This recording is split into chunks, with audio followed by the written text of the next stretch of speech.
Pipe ini adalah pipe air dari ITGKS. Istri saya sebelum Christmas dia tukar alas meja dan saya guna untuk ligature. If you eat rice, you must eat until the last grain of rice. The last grain you wash it away. Nanti you balik dari rumah. All the things that I've seen at my fingertips. I'm an artist by the way. We are the same as my friend. Even though I was spent with Cak Junjung when I was a baby, dari lahir. Tidak, kami takkan buang tin susu Cak Junjung. Dia jadi pelbagai bahan. Saya kan pulang kampung. Radio itulah yang menjadi hiburan. Kami akan bawa masuk bateri besar ke dalam sepanjang hari radio itu. Radio itu saja. We put it on the top, kami turun meremput sampai ke atas sana, the whole day. So we learn a lot of songs, we listen to a lot of songs through our radio. We look like radio. The line, I put it in inverted comma, even though it's a dead object. If I drop it under, terima kasih. Sekarang dah pukul 10 lalu, tak bangun lah.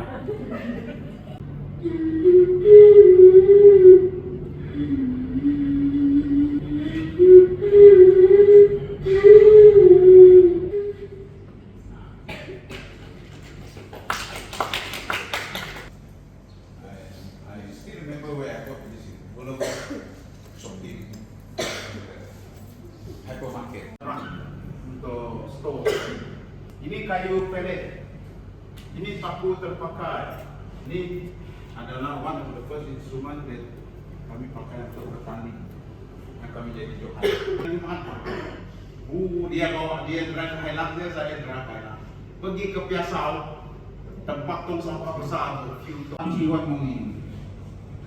I said, honey, I call my wife, honey. 3-in-1, paket 3-in-1 tu, potong-potong iris,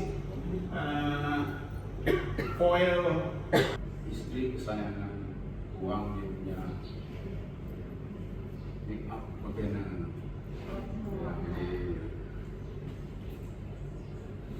Every time I play this guitar, I see my wife.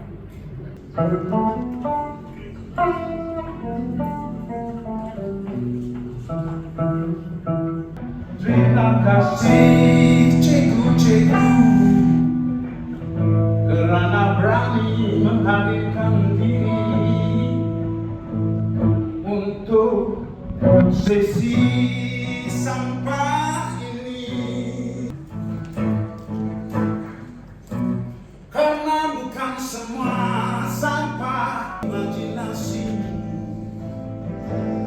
Mudah-mudahan yang dibuang itu membawa arti. Jadi kita ini memang berfungsi lah. A place where I meet you, and we are unneeded. Here in Tegas in a passion. I will compose one song for PDA. I am the music. When Lydia told me, Eric is interested to join you for the trash instrument for the band. I said, oh, I will call anybody from Bintulu lah. Maybe from one BDA, another one Bintulu as a whole, where Nana will be one of our vocalists.